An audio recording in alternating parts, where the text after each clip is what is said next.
Hello dear students, welcome to Kataria pharmacy. So students, कैसे हैं आप सब? आई होप सभी ठीक होंगे, सभी हेल्दी होंगे। तो बच्चों, हमारा चल रहा था जीपेट प्रो सीरीज। आज का इसका हमारा 9th लेक्चर होने वाला है। अगर पीछे के लेक्चर्स बच्चों आपने स्टडी नहीं किए हैं तो इस वीडियो के डिस्क्रिप्शन में जाइए और वहां से आपको कंप्लीट प्लेलिस्ट का लिंक मिल जाएगा। वहां जाके आप जो भी हमारे लेक्चर्स हो चुके हैं इस सीरीज के, वो जाके आप कंप्लीट देखिए, देन इस सीरीज पे आइए, इस लेक्चर पे आइए। क्योंकि इस स्टेप बाय स्टेप हमने फार्मास्यूटिक्स जो सब्जेक्ट है, हमारा जो मेजर सब्जेक्ट है जीपेट के लिए, उसको कवर करवाया है। तो पीछे के टॉपिक्स तभी क्लियर होंगे जब उन लेक्चर्स को आप अटेंड करोगे। डायरेक्ट आप इस लेक्चर पे आ जाओगे तो पीछे का कुछ समझ में नहीं आएगा आपको। तो बच्चों, आज के इस लेक्चर में हम स्टडी करने वाले हैं फार्मास्यूटिकल इंजीनियरिंग के बारे में। फार्मास्यूटिकल इंजीनियरिंग भी एक फार्मास्यूटिक्स है उसी का सब्जेक्ट है हमारा। तो इसके ऊपर भी काफी क्वेश्चंस बनते हैं। आपने स्टडी किया होगा फार्मास्यूटिकल इंजीनियरिंग में, आपने क्या क्या स्टडी किया है, जैसे साइज रिडक्शन है, साइज सेपरेशन है, मिक्सिंग है, सेंट्रीफ्यूगल फोर्सेस वगैरह जो भी आते हैं इसके अंदर, ड्राइंग है, और भी काफी चीजें आती हैं, ऑपरेशन, डिस्टिलेशन, ये सभी चीजें इसी सब्जेक्ट के अंदर आती है बच्चा। तो इनके बारे में आज के इस लेक्चर में कंप्लीट डिटेल में स्टडी कर लेंगे। इसी लेक्चर के अंदर, एक लेक्चर के अंदर आपका एक सब्जेक्ट कंप्लीट हो जाएगा। इंपोर्टेंट चीजें हम आपको बताएंगे इसके अंदर। तो चलिए स्टार्ट करते हैं। और अगर आपने अभी तक हमारे चैनल को सब्सक्राइब नहीं किया तो सब्सक्राइब कर लीजिए और बेल आइकन को प्रेस कर दीजिए, जिससे हमारी आने वाली न्यू वीडियो का नोटिफिकेशन आपको सबसे पहले मिल सके। चलिए स्टार्ट करते हैं बच्चों, ज्यादा टाइम नहीं लेंगे आपका। चलिए, तो फर्स्ट सबसे पहली स्लाइड में हम देखेंगे इंट्रोडक्शन टू फार्मास्यूटिकल इंजीनियरिंग। तो इंजीनियरिंग क्या होती है बच्चों? जो हम मेडिसिन बनाते हैं, टेबलेट बनाते हैं, कैप्सूल्स बनाते हैं, उनकी मैन्युफैक्चरिंग होती है इंडस्ट्री के अंदर। तो उसके लिए उनका जैसे manufacturing, development, design of pharmaceutical product and process, इन सभी से डील करता है फार्मास्यूटिकल इंजीनियरिंग। तो डेफिनेशन देखिए, pharmaceutical engineering is the branch of engineering that deal with the manufacturing. किस किस चीजों से डील कर रही है? Manufacturing, development, design of pharmaceutical product and process. जो भी प्रोसेस इंक्लूड होती है ना, जो भी इक्विपमेंट्स यूज होते हैं in making of pharmaceutical product, वो सब कुछ इंक्लूड होते हैं फार्मास्यूटिकल इंजीनियरिंग के अंदर। तो ये इसकी डेफिनेशन हो गई। ऑब्जेक्टिव क्या है? ऑब्जेक्टिव यही है कि ensure efficient, safe and cost effective production हो सके। कोई भी डोजेज फॉर्म हम बना रहे हैं तो उसकी जो लागत है, उसकी जो इफिकेसी है, मतलब वो प्रॉपर तरीके से, प्रॉपर टेस्टिंग के साथ मार्केट के अंदर आ रही है या नहीं, वो पेशेंट्स के लिए सेफ है या नहीं, तो ये सब कुछ एंश्योर होता है फार्मास्यूटिकल इंजीनियरिंग के अंदर ही। तो ये इसके ऑब्जेक्टिव है, ensure efficient, safe and cost effective production of pharmaceuticals. Pharmaceuticals के अंदर ही आते हैं जो भी प्रोडक्शन होता है, टेबलेट, सिरप, इलेक्जर, सस्पेंशन, इमल्सन, जो भी होते हैं। इंपोर्टेंस क्या है इन फार्मा इंडस्ट्री, फार्मास्यूटिकल इंजीनियरिंग का?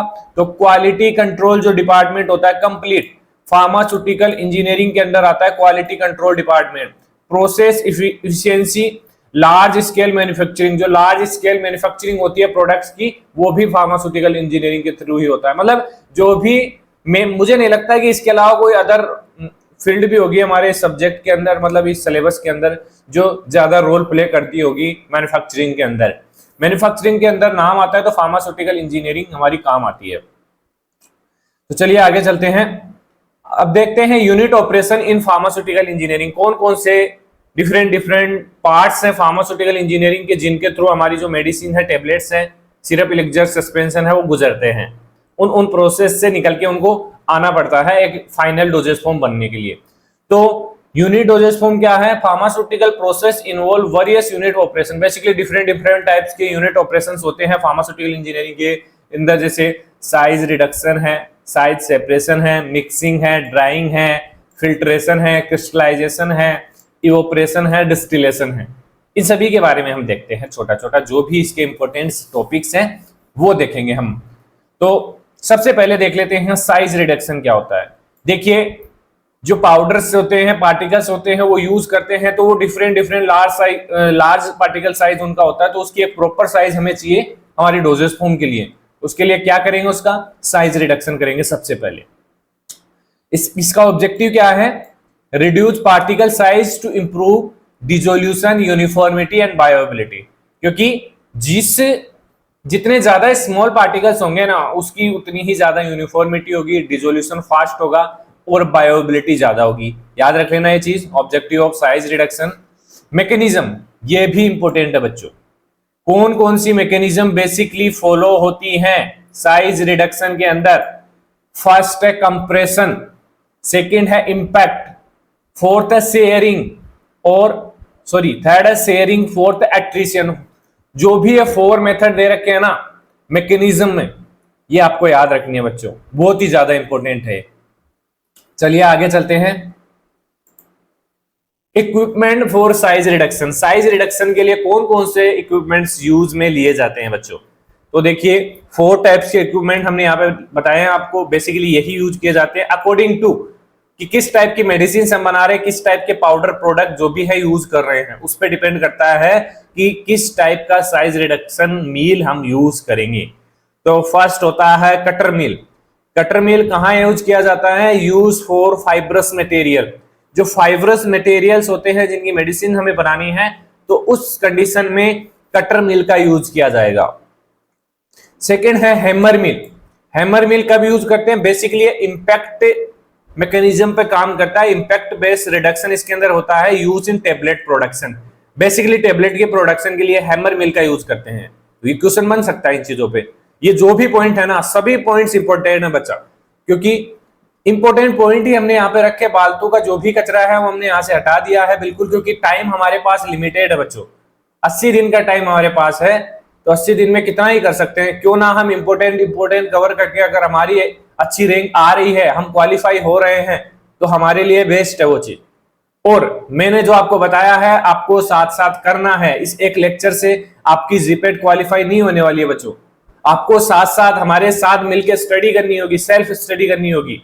जो भी टॉपिक रह रहे हैं ना, इंपोर्टेंस हम करवा रहे हैं, लेकिन इसके अलावा जो भी टॉपिक्स रह रहे हैं आपके, उन सभी के मल्टीपल चॉइस क्वेश्चन आपको डेली करने हैं। 100 से 200 क्वेश्चंस डेली आपको अपनी नजर से निकालने हैं। हो सके तो जितने ज्यादा हो सके उतने क्वेश्चंस आप अपनी नजर से निकाल लीजिए, वो आपको काफी हेल्प करने वाले, मदद करने वाले हैं। और जो प्रीवियस ईयर क्वेश्चन पेपर है ना, उसकी प्रैक्टिस करना स्टार्ट कर दीजिए बच्चों, इजीली मिल जाएंगे। हमारे टेलीग्राम चैनल पे मैं अपलोड कर दूंगा जो भी पेपर्स हैं, आप कमेंट करना। बाकी जो नोट्स हैं इनकी पीडीएफ में ऑलरेडी अपलोड कर रहा हूं, और धीरे धीरे जो हमारी एमसीक्यू सीरीज है वो भी स्टार्ट हो जाएगी, multiple choice series with explanation, वो भी हम कुछ दिन में स्टार्ट कर देंगे। तो बस बने रहिए, आप लोग अपना फोकस 100% रखिए स्टडी के अंदर। चलिए आगे चलते हैं। बॉल मिल। बॉल मिल कब यूज होती है, use for fine grinding and dispersions. जो फाइन पार्टिकल्स होते हैं उनकी ग्राइंडिंग के लिए बेसिकली बॉल मिल का यूज किया जाता है। फ्लूइड एनर्जी मिल, बेसिकली जो अल्ट्रा फाइन पार्टिकल साइज हमें चाहिए, जैसे माइक्रोनाइजेशन ऑफ ड्रग करना हो हमें, तो उस कंडीशन में फ्लूइडाइड बेड ड्रायर का यूज करते हैं। फ्लूइड एनर्जी मिल का, वो ड्रायर में आता है, गलती से बोल दिया, फ्लूइड एनर्जी मिल का यूज किया जाता है। अब कौन कौन से लॉज अप्लाई होते हैं साइज रिडक्शन के अंदर। Kick's law for coarse grinding. Coarse grinding के अंदर कौन सा लॉ फॉलो होता है, किक्स लॉ। तो किक्स लॉ क्या होता है, इसमें इसका क्या फॉर्मूला है, energy directly proportional to size reduction ratio. Size reduction जो रेशियो है उसके डायरेक्टली प्रोपोर्शनल होगी energy, according to Kick's law. तो ये चीज आपको, ये लाइन याद रखनी है बच्चों। सभी जो भी है 3 लॉज दे रखे हैं साइज रिडक्शन के, उन सभी के बारे में आपको पता होना चाहिए। ये लाइन आपको याद रखनी है, इससे ज्यादा डीपली नहीं पूछा जाएगा question. Rittinger's law for fine grinding. Fine grinding के लिए रिटिंगर्स लॉ का यूज किया जाता है। Energy directly proportional to new surface area created. New surface area created उससे डायरेक्टली प्रोपोर्शनल होगी, ये होगा Rittinger's law. Bond's law, Bond's law, ये दोनों जो लॉज है ना हमारे, Kick's law, Rittinger's law, intermediate case between Kick's and Rittinger's law. तो ये भी बहुत ही इंपॉर्टेंट है। अगर दोनों लॉ आपको पता है तो ये लॉ इजीली आपको याद हो जाएगा बच्चा। तो चलिए आगे चलते हैं हम। अब बात करते हैं साइज सेपरेशन की। साइज सेपरेशन बहुत ही ज्यादा इंपॉर्टेंट है। इसमें जो फर्स्ट टॉपिक दे रखा है ऑफिशियल स्टैंडर्ड ऑफ पाउडर, बहुत ही अच्छा क्वेश्चन है, रिपीट होता है, इसके ऊपर क्वेश्चन बनता है। इस जो भी ये पॉइंट्स दे रखे हैं ना, इनके अंदर से एक ना एक क्वेश्चन जरूर देखने को मिलता है बच्चों। तो साइज सेपरेशन क्या होती है, मतलब जब साइज रिडक्शन हो जाता है ना, उसके बाद हमें साइज सेपरेशन करने की जरूरत पड़ती है कि अलग अलग पार्टिकल साइज को अलग अलग सेपरेट कर लिया जाता है। तो basically definition and significant in pharmaceuticals, application in formulation development and quality control. First point है साइज रिडक्शन के अंदर official standard of powder according to Indian pharmacopoeia. तो कौन कौन से ऑफिशियल स्टैंडर्ड्स है, बेसिकली अरेंज किए गए हैं पाउडर्स को अकॉर्डिंग टू सीयू नंबर, मतलब कि कौन सा पाउडर कौन से नंबर की सीयू से गुजरेगा, पास होगा, उसके अकॉर्डिंग पाउडर्स को अरेंज किया गया है, उसको बोलते हैं ऑफिशियल स्टैंडर्ड ऑफ पाउडर। तो देखिए इसमें जो कोर्स पाउडर होते हैं ना बच्चों, वो बेसिकली सीयू नंबर 10 और 44 से होकर निकलते हैं। ये सीयू नंबर आपको याद रखने हैं बच्चों, यही इंपॉर्टेंट होता है इसके अंदर। सीयू नंबर्स को आपको याद रखना है। Moderately coarse powder basically sieve number 22 और 60 या पार्चर साइज होगा और एक सीयू नंबर होगा, दोनों को आपको याद रखना है। Moderately fine powder basically sieve number 44 और 85, इससे निकलेंगे। Fine powders basically 85 number of sieve से होकर निकलेंगे, और वेरी फाइन जो पार्टिकल्स होते हैं वो सीयू नंबर 120। तो ये सभी पॉइंट्स आपको याद होने चाहिए 100%, क्योंकि इस पे 100% चांस बनता है इस ऑफिशियल स्टैंडर्ड ऑफ पाउडर पे बच्चों। तो क्यों हम ऐसे क्वेश्चंस को छोड़ें जो हमें चांस लग रहा है कि हाँ 100% आ सकता है। चलिए अब देखते हैं प्रिंसिपल ऑफ साइज सेपरेशन, कौन कौन से प्रिंसिपल पे बेस है, कौन कौन से मैकेनिज्म पे बेस है। बेसिकली सीविंग इसके अंदर होता है, सेडिमेंटेशन इसके अंदर होता है, इल्यूट्रेशन इसके अंदर होता है, और सेंट्रीफ्यूगल फोर्स भी इसके अंदर अप्लाई होता है। तो ये कुछ मेथड्स हैं, क्वेश्चन बन सकता है इसके ऊपर। फैक्टर कौन कौन से अफेक्ट करते हैं साइज सेपरेशन को, बेसिकली पार्टिकल साइज अफेक्ट कर सकता है, डेंसिटी अफेक्ट कर सकती है, शेप अफेक्ट कर सकती है, और मॉइस्चर कंटेंट। जितना ज्यादा मॉइस्चर कंटेंट होगा उतना ही साइज को सेपरेट करने में टाइम लग जाएगा और डिफिकल्ट हो जाएगा। तो ये कुछ फैक्टर्स हैं जो बेसिकली अफेक्ट करते हैं साइज सेपरेशन को। चलिए आगे चलते हैं। Method of size separation, basically 3 methods इसके अंदर यूज होते हैं। फर्स्ट होता है एजिटेशन मेथड, सेकंड है ब्रशिंग मेथड, और थर्ड है सेंट्रीफ्यूगल मेथड। बहुत इंपॉर्टेंट है। तो एजिटेशन मेथड के अंदर क्या होता है, वाइब्रेटरी, ऑसिलेटरी और ग्रेसिलेटरी मूवमेंट्स होते हैं। ये पूछा जा सकता है आपको कि एजिटेशन मेथड के अंदर इनमें से कौन सा पॉइंट होगा, या तो 3 पॉइंट सेम दे देंगे, 1 पॉइंट अलग दे देंगे, तो आपको इसमें से चूज करना है। ब्रशिंग मेथड में क्या होता है, using brushes to move particle through the sieve. Sieve जैसे सीव होती है उसमें ब्रश लगे हुए होते हैं, जिससे नीचे की ओर पार्टिकल जो भी साइज हमें रिक्वायर्ड है बच्चों वो निकल जाती है। तो ये ब्रशिंग मेथड हो गया। इसके अलावा सेंट्रीफ्यूगल मेथड है। तो centrifugal method use for centrifugal force basically इसके अंदर जनरेट होता है टू सेपरेट पार्टिकल्स। इसके लिए एक स्पेशल apparatus होता है जिसका यूज किया जाता है। अब देखिए साइज सेपरेशन इक्विपमेंट कौन कौन से यूज में लिए जाते हैं। तो बेसिकली 5 टाइप के apparatus हमारे सिलेबस में दिए गए हैं। तो इसमें फर्स्ट है सीयू सेकर मशीन। एक सीयू सेकर मशीन होती है, उसके अंदर सीयूस अरेंज होती हैं, उनके अंदर ऊपर वाले सीयू में पाउडर को डाल दिया जाता है। तो जैसे जैसे पाउडर की साइज होगी ना, वैसे वैसे वो पाउडर उससे निकलता जाएगा, वो अकॉर्डिंग टू साइज वो पाउडर होगा।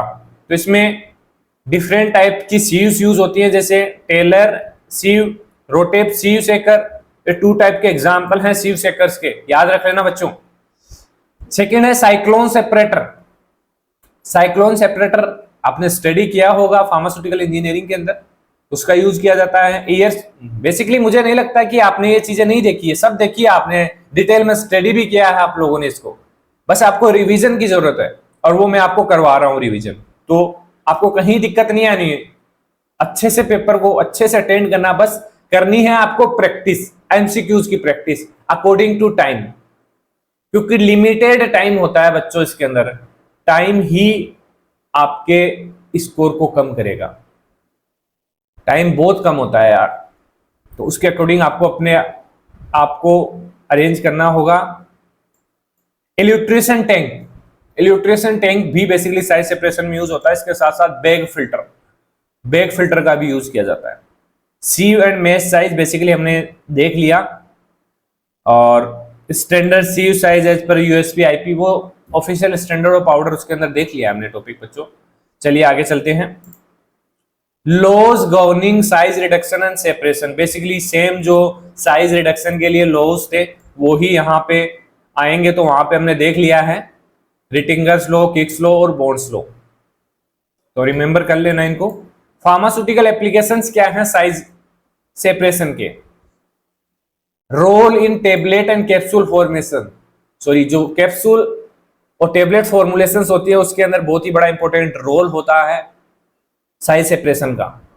इसके अलावा importance in granule and powder blending, क्योंकि जो पाउडर फॉर्म होगी ना उसी को तो हम सीव से निकाल पाएंगे, लिक्विड को तो नहीं निकाल पाएंगे ना।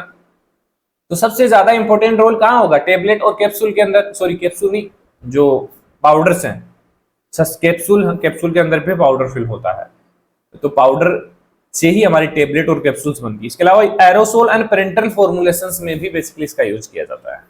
चलिए, quality control and testing of powder, basically कौन कौन से मेथड्स यूज करके क्वालिटी कंट्रोल और टेस्टिंग वगैरह की जाती है पाउडर, जो पाउडर से उनकी। तो पार्टिकल साइज एनालिसिस के लिए बेसिकली माइक्रोस्कोपिक, सीविंग, सेडिमेंटेशन, ये 3 मेथड्स यूज किए जाते हैं basically. Bulk density and tape density, basically 2 methods use होते हैं इसमें, हंसर रेशियो और कार्स इंडेक्स। ये 2 साइंटिस्ट के दिए हुए इक्वेशंस को यूज करके बल्क डेंसिटी और टेप डेंसिटी को निकाला जाता है। चलिए आगे चलते हैं।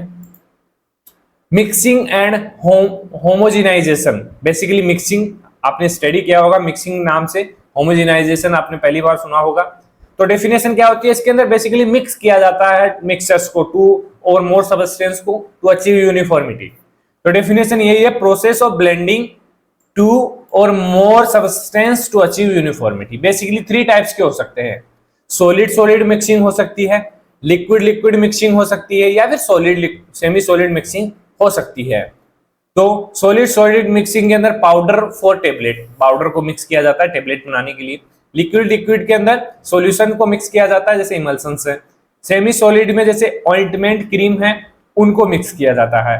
तो ये 3 टाइप्स के हो गए, इंपॉर्टेंट है बच्चों, याद कर लेना। इसके लिए मिक्सिंग इक्विपमेंट कौन कौन से यूज होते हैं?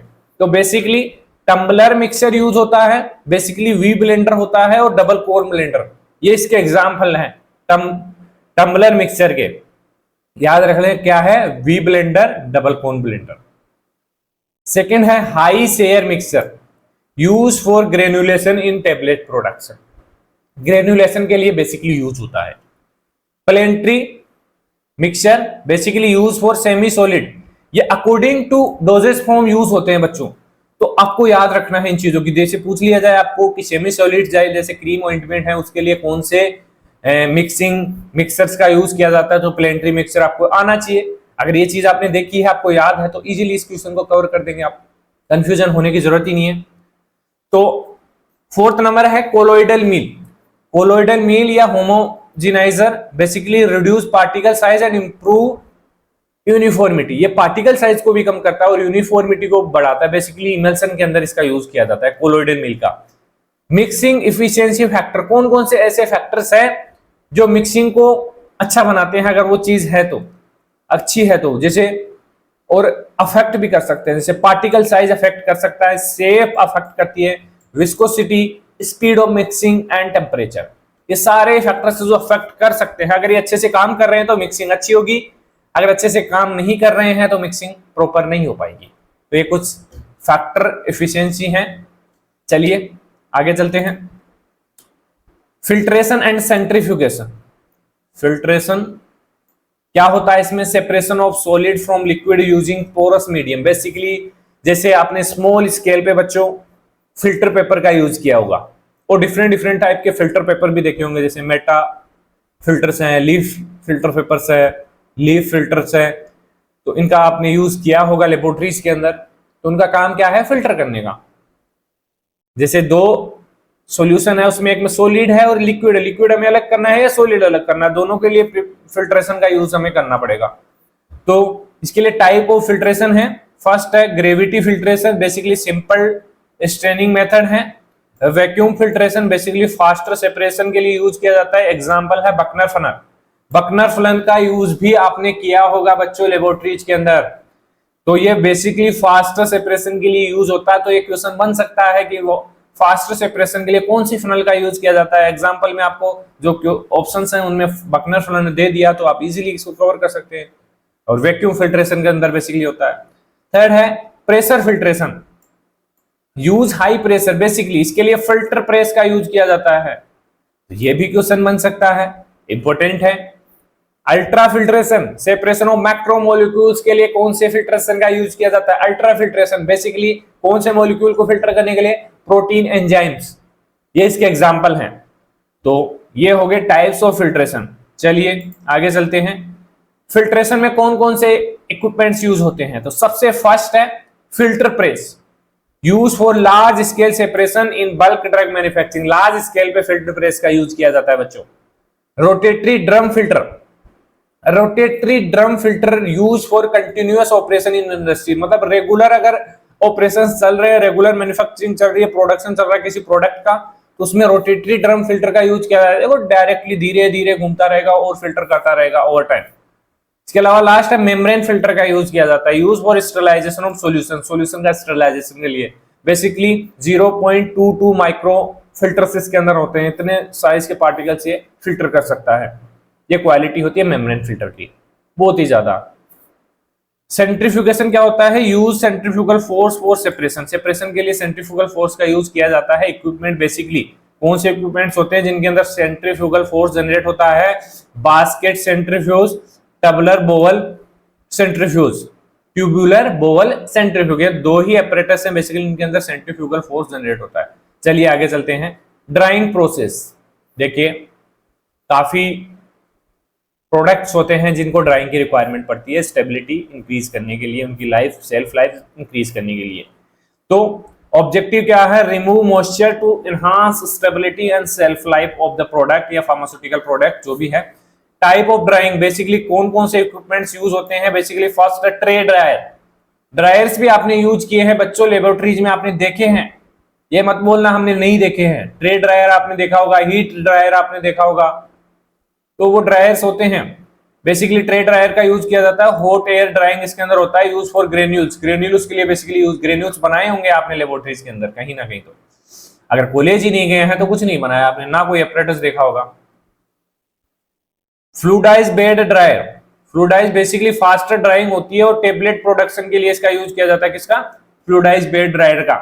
स्प्रे ड्रायर, बेसिकली देखिए स्प्रे ड्रायर क्या करता है? लिक्विड टू पाउडर, लिक्विड को डायरेक्टली पाउडर के अंदर कन्वर्ट कर देता है। जैसे आपने मिल्क पाउडर देखा होगा, तो यह तो है नहीं कि वो पाउडर ही बनाया गया है मिल्क का, वो मिल्क से पाउडर बनाया गया है और किसी मेथड से नहीं बनाया गया, वो मिल्क से बनाया गया है by using spray dryer.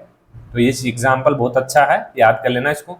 Freeze dryer, लाइफोलाइजेशन, basically जो हीट सेंसिटिव ड्रग्स होती है ना, जैसे प्रोटीन है, प्लाज्मा है, और भी कोई ब्लड प्रोडक्ट है, वैक्सीन वगैरह जो भी है, उनको फ्रीज ड्रायर किया जाता है।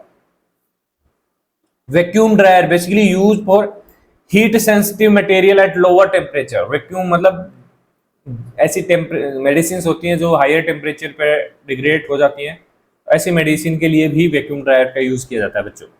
ड्राइंग काइनेटिक्स क्या है? Basically constant rate period, removal of surface moisture, falling rate period, removal of bound moisture, तो ये ड्राइंग काइनेटिक्स है।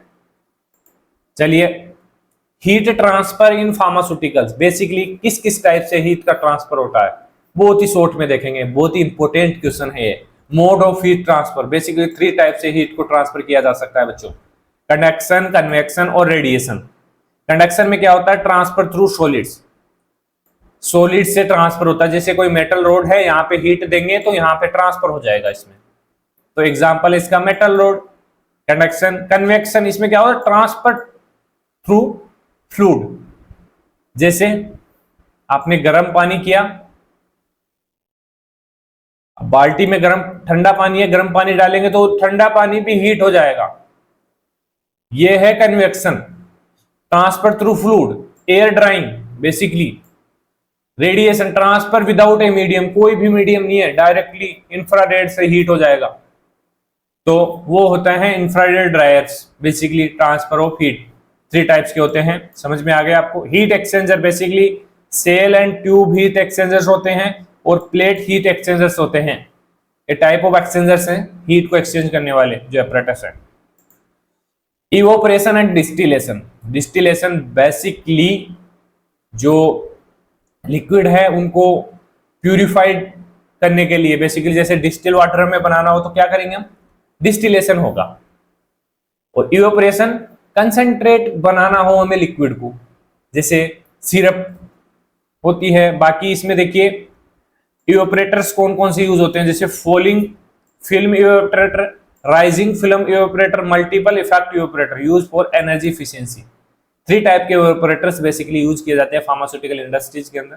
Distillation, distillation basically use for purification of liquids, liquid के प्यूरिफिकेशन के लिए यूज होता है। Type of distillation apparatus basically, या type of distillation बोल सकते हैं। तो सिंपल डिस्टिलेशन होता है, फ्रैक्शनल डिस्टिलेशन होता है, basically use in alcohol purification. Mention किया गया है सब कुछ कि कौन सा डिस्टिलेशन किस चीज के लिए यूज में होता है। सिंपल किसी चीज के लिए भी यूज करते हैं, सिंपल डिस्टिल वाटर का में बनाना हो। Fractional basically alcohol production purification के लिए करते हैं। Steam distillation use for volatile oil like जैसे मेंथोल, इनके लिए स्टीम डिस्टिलेशन का यूज होता है। इसके अलावा vacuum distillation basically heat sensitive drug, ये क्वेश्चन ज्यादा बनता है, हीट सेंसिटिव ड्रग के लिए कौन सा डिस्टिलेशन मेथड यूज किया जाता है, तो वैक्यूम डिस्टिलेशन। यही सेम चीज आपको अदर जो मेथड्स हैं उसके अंदर देखने को मिलेगी। वहां पे भी वैक्यूम, बेसिकली वैक्यूम ड्रायर है, ड्राइंग में भी वैक्यूम ड्रायर यूज किया जाएगा, फ्रीज ड्रायर यूज किया जाएगा हीट सेंसिटिव जो ड्रग्स होती हैं उनके लिए। Crystallisation, crystallisation basically formation of solid crystal from a super saturated solution. Crystal बनाना होता है इसके अंदर, सॉलिड क्रिस्टल्स का फॉर्मेशन करना हो तो क्रिस्टलाइजेशन का यूज किया जाता है। बेसिकली 3 मेथड्स इसके अंदर यूज होते हैं, कूलिंग क्रिस्टलाइजेशन, इवोपरेटिव क्रिस्टलाइजेशन और प्रिसिपिटेशन क्रिस्टलाइजेशन। मेथड्स याद रखनी है बच्चों आपको। इक्विपमेंट कौन कौन से यूज होते हैं, बेच क्रिस्टलाइजर और कंटिन्यूअस क्रिस्टलाइजर। तो यह है क्रिस्टलाइजेशन, ज्यादा डीपली नहीं जाएंगे इस पे। मटेरियल हैंडलिंग, बेसिकली कौन कौन से एपरेटस या कन्वेयर यूज किए जाते हैं मटेरियल को हैंडल करने के लिए, तो सबसे पहले है belt conveyor, use for transporting solid material. Screw conveyor use for powder और ग्रेन्यूल, और pneumatic conveyor use air pressure moving tablet in factories. ये कुछ कन्वेयर हैं। बाकी देखिए फार्मास्यूटिकल डिजाइन मेंटेनेंस के लिए गुड मैन्युफैक्चरिंग प्रैक्टिस एक एजेंसी होती है, रेगुलेटरी अथॉरिटी होती है, बेसिकली इंश्योर करती है प्रोडक्ट की क्वालिटी को। HVAC सिस्टम होता है, HVAC सिस्टम जो कंट्रोल करता है air quality in manufacturing plant, और वाटर प्यूरिफिकेशन सिस्टम लगा हुआ आता है प्लांट के अंदर, यूज फॉर स्टेराइल मैन्युफैक्चरिंग। ये कुछ अथॉरिटीज होती हैं। Corrosion and prevention, basically 2 types के कोरोजन होते हैं, जंग जिसको बोलते हैं, केमिकल कोरोजन और इलेक्ट्रोकेमिकल कोरोजन। प्रिवेंशन मेथड कैसे प्रिवेंट कर सकते हैं, use of corrosion resistant material जैसे स्टेनलेस स्टील। बेसिकली जो एपरेटस बने हुए होते हैं ना इंडस्ट्री के अंदर, स्टेनलेस स्टील से ही मिलके बने हुए होते हैं, देख लेना आप अगर आपने विजिट किया है तो। सरफेस कोटिंग उनके ऊपर होनी चाहिए जिससे इसको कोरोजन से बचा जा सकता है। तो आज के लेक्चर में इतना ही। आई होप ये जो फार्मास्यूटिकल इंजीनियरिंग था ना बच्चों, इसके जो भी इंपॉर्टेंस टॉपिक थे हमारे कवर हो चुके हैं। बाकी जो कुछ भी रह गया है ना आपका, वो जो हमारी क्वेश्चन सीरीज, एमसीक्यू क्वेश्चन की जो सीरीज स्टार्ट होगी ना, उसके अंदर हम कवर करवा देंगे। जरूरी ये नहीं है कि हम इतना पढ़ा दिए तो इतना इनफ आपके लिए, इतना इनफ नहीं है बच्चों। मैं बार बार क्यों बोल रहा हूं आपको, जीपेट एग्जाम का सिलेबस देखना एक बार, आपकी आंखें घूम जाएगी अगर फर्स्ट टाइम आप सिलेबस देख रहे हो ना, कि 80 डेज के अंदर ये सिलेबस कैसे कवर होगा। लेकिन फिर भी हम कोशिश कर रहे हैं कि जितना ज्यादा हो सके इंपोर्टेंट क्वेश्चंस आपको करवाएं, इंपोर्टेंट टॉपिक्स आपको रिवाइज करवाएं, और उसके साथ साथ आपको भी हमारे साथ मेहनत करनी पड़ेगी। हम अकेले एक लेक्चर ले सकते हैं, एक क्वेश्चन लेक्चर ले सकते हैं, लेकिन सेल्फ स्टडी बहुत ज्यादा जरूरी है बच्चों, क्योंकि सेल्फ स्टडी से आप अगर डेली 100 to 100 क्वेश्चंस भी अपनी आंखों से निकाल रहे हो ना, तो आपको बहुत ज्यादा काम में आने वाले हैं। तो इतना कर लीजिए, आप क्वालिफाई हो जाएगा, फिर टेंशन फ्री हो जाना, फिर आगे स्टडी करना ही आपको। बस एक बार मेहनत कर लो, कुछ दिन की बात है, 80 डेज की तो बात है, अच्छे से मेहनत करो, 100% दो अपना, तो कोई नहीं रोक सकता फिर आपको क्वालिफाई होने से। तो बने रहिए हमारे साथ। कोई भी डाउट हो आपका, हमें कमेंट कीजिए, हमसे बात कीजिए, टेलीग्राम ग्रुप ज्वाइन कर लीजिए, आप वहां जाके हमसे बात कीजिए, इंस्टाग्राम पेज फॉलो कर लीजिए। कोई भी डाउट है आपका, कटारिया फार्मेसी हमेशा आपके लिए अवेलेबल रहेगा, मैं आपके लिए अवेलेबल रहूंगा। तो मिलते हैं नेक्स्ट वीडियो में, धन्यवाद।